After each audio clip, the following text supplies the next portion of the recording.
Hey there, welcome to Life Noggin. You spend about 1/3 of your life sleeping, and chances are you are doing that in your bed. But what if you spent all your time in that bed? What if you never left? I mean, that memory foam can hurt me, right?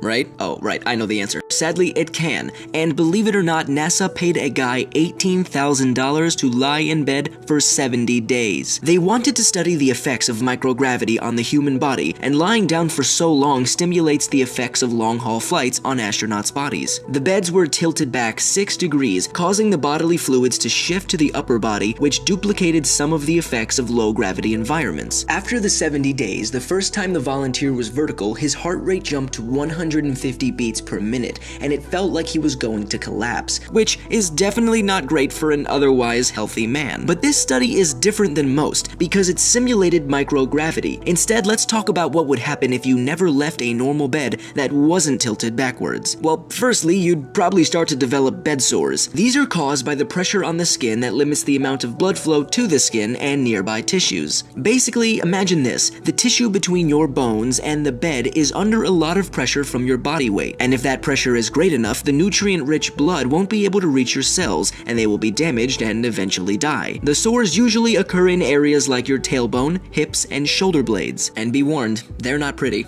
not even with a little bit of coral blue lipstick.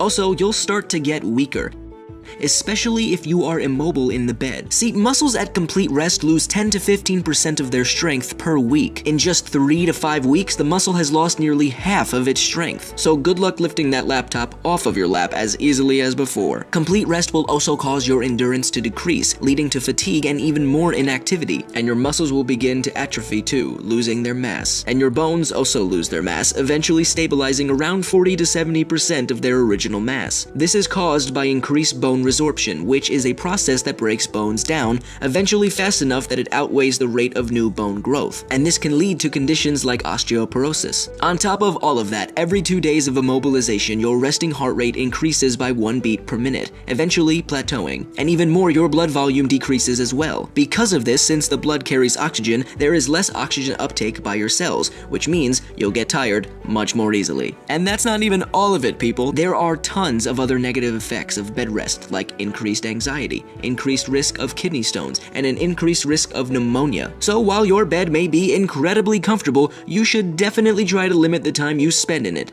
Trust me, your body will thank you. So you sleepy Sallies, how much time do you spend in your bed? Or are you more of an active type? Let me know in the comment section below. Make sure you come back every Monday for a brand new video. As always, I'm Blacko. This has been Life Noggin. Don't forget to keep on thinking.